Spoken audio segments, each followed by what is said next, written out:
Okay, இந்த விஷயத்தை நிறைய தடவை பேசணும்னு நினைச்சேன். நெக்ஸ்ட் வீடியோனே போயிடுச்சு. ஒரு வீடியோவோட ஸ்டார்டிங்ல ஆட் பண்ணலாம்னு நினைச்சேன். பட் அதுவும் ரொம்ப லென்த்தியா போனதால தனியாவே ஒரு வீடியோ போட வேண்டியதாயிடுச்சு. எல்லாருக்கும் புரியணுன்றதுக்காக அனிம் லாங்குவேஜ்ல பேசலாம். ஏன்னா நம்ம அதை தான் அதிகமா பேசுறோம். பட் இது எல்லா விஷயத்துக்கும் பொருந்தும், ரியாலிட்டி உட்பட.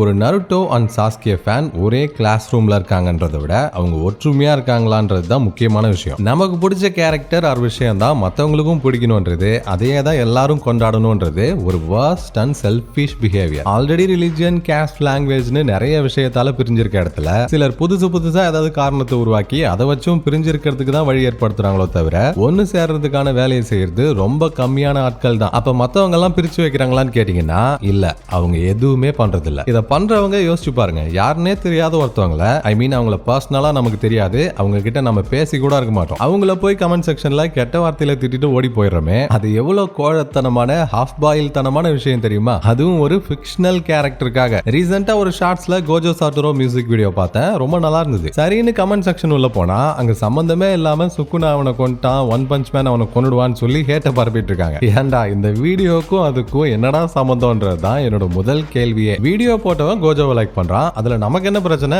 முடிஞ்சா நம்மளும் சேர்ந்து என்ஜாய் பண்ணுவோம், இல்ல ஒதுங்கி போயிடுவோம். அதுக்கு மட்டும்தான் நமக்கு ரைட்ஸ் இருக்கு. அப்ப பஞ்சாயத்துல நான் எதுவுமே சொல்லக்கூடாதான்னா சொல்லக்கூடாது. அங்க போய் மத்த கேரக்டர்ஸை பத்தி பேசி நம்ம ஏன் ஹேட் ஸ்ப்ரெட் பண்ணணும்? மத்தவங்களை காயப்படுத்துறதுல அவ்வளவு சந்தோஷமா? இல்ல அதுதான் ஒரு சந்தோஷமா?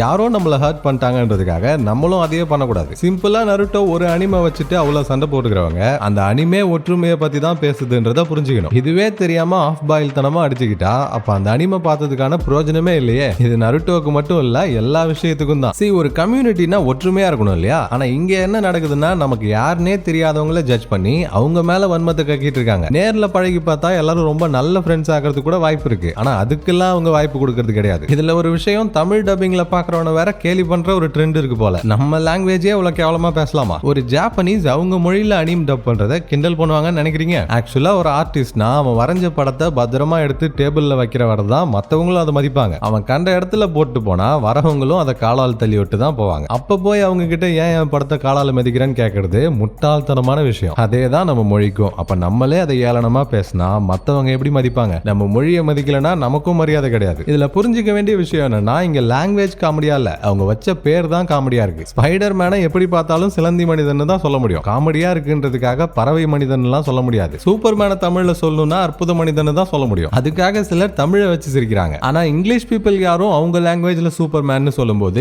ஏளனமா பாக்குறது இல்ல. பட் ஸ்டார்டிங்ல அவங்களுக்கும் அப்படி இருந்திருக்கலாம். பட் தமிழ் டப்பிங் பாக்குறது கேவலம்ன்றதெல்லாம் சுத்த முட்டாள்தனம். இல்ல டப்பிங்ல மிஸ்டேக் பண்றாங்க, இட்டாச்சி அங்க சொல்றது ஒண்ணு, இவங்க டப்பிங்ல சொல்றது ஒண்ணா இருக்கு அப்படின்னா அத கமெண்ட்ல ஆர் காமனா ஒருத்தவங்க கிட்ட சொல்றதுக்கு ஒரு வே இருக்கு. இல்ல ப்ரோ அதுல தப்பா டப் பண்ணிருப்பாங்க, நீங்க மாங்கா பேனல பாருங்கன்னு சொல்லுமோ தவிர அவங்கள தமிழ் டப்பிங்னு கேலி பண்றது இல்ல. அவங்களும் நம்ம கூட இருக்கவங்க தானே. அவங்களுக்கு அந்த லாங்குவேஜை கத்துக்க காசு இல்லாம இருக்கலாம், விருப்பம் இல்லாம இருக்கலாம், ஏன் தமிழ் மேல ரொம்ப பற்று உள்ளவங்களா கூட இருக்கலாம். சோ எல்லாரோட விருப்பத்தையும் மதிப்போம். அண்ட் ஒருத்தவங்களை ஹேட் பண்றதுக்கு முன்னாடி ஃபர்ஸ்ட் அவங்கள பத்தி தெரிஞ்சுப்போம். மெச்சூரிட்டிக்கு நிறைய பேர் நிறைய எக்ஸாம்பிள்ஸ் கொடுப்பாங்க. அதுல எந்த தியரி சரியானதுன்றதை விட எங்க எப்படி நடந்துக்கணும், பேசணும், எப்போ எந்த முடிவை எடுக்கணும்னு காமன் சென்ஸை வச்சு யோசிக்கிறோமோ அது எல்லாமே மெச்சூரிட்டி தான். சோ அதுக்கு ஒரு சிங்குலர் டெஃபினிஷன் கிடையாது. அட்லீஸ்ட் யாரையும் கேட்டன வர ஒருவேளை ஆன்லைன்ல யாராவது அபியூசிவா பேசினாங்கன்னா நம்மள பேசலையேன்னு போகாம ஏன் பிரதர் ஆர் சிஸ்டர் இப்படி ஆன்லைன்ல பேசுறீங்கன்னு கேளுங்க. அப்பதான் நாளைக்கு நமக்காக ஒருத்தவங்க கேட்பாங்க. இதுல நீங்க எல்லாரும் கேட்டு அவங்க பதிலுக்கு பதில் ஏதாவது பேசிட்டே கூட இருக்கலாம். ஆனா இங்க பாயிண்ட், அவங்க அபியூசிவ் லாங்குவேஜை நிறுத்தினாங்களான்றது இல்ல,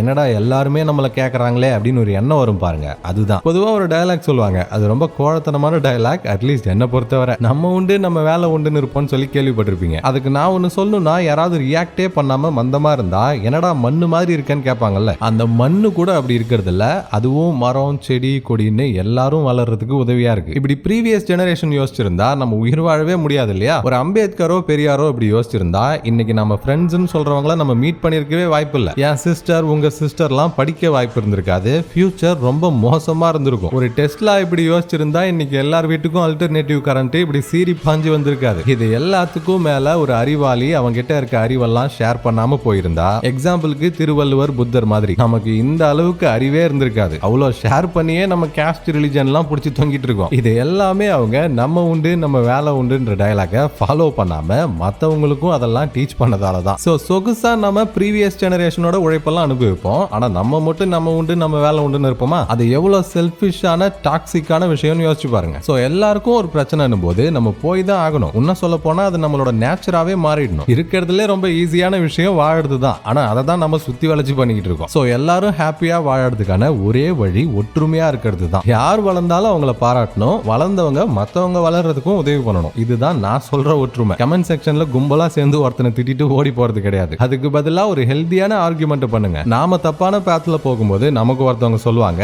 அவங்க போகும்போது நாம சொல்லணும். இதுதான் ஒரு குட் லைஃப் சைக்கிள். ஏன்னா நானும் பர்ஃபெக்ட் கிடையாது, அப்படி இருக்கவும் முடியாது.